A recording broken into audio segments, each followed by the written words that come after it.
Postoji jedna velika anegdota gdje smo mi s 13 momaka za Dansku otišli, sa 13 igrača, gdje nas danska javnost praktično smijava, jer pitaju nas jesmo malo nogometna reprezentacija, kako nas samo 13 ima, šta mi razmišljamo.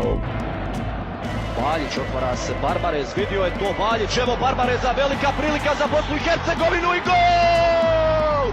1:0 za Bosnu i Hercegovinu na Parken stadionu! Odlična lopta Sergeja Barbareza, Cerverović, Vešlija, dobar centar šut prilike, 2:0! 2:0! Elvir Valjić je strelac! Kakva igra! S tom pobjedom u Dansku se vraćamo u život, tako reći. I sljedeći veliki korak koji je bila utakmica u Zenici protiv Norveške. Tad se praktično i vraća, stvara taj duh biljnog polja. Barbarez! Evo prilike, Barbarez! Svaki dan se stvarala neka atmosfera, neka vanzemaljska atmosfera, nešto što nijedan od nas nije doživio, nešto što mi nismo možda shvaćali šta se dešava u državi, šta se dešava u samom Sarajevu, gdje su i Belgijanci kao i što su Španci pitali zašto mi po svaku cijenu želimo da igramo u Zenici.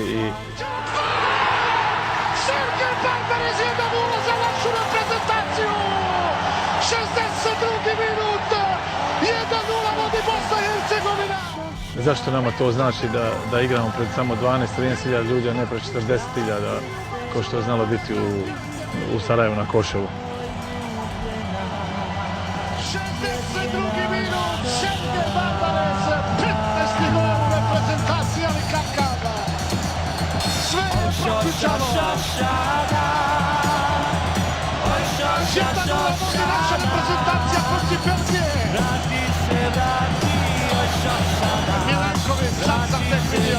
Milenković je bio taj koji je tu loptu dao Jovalov.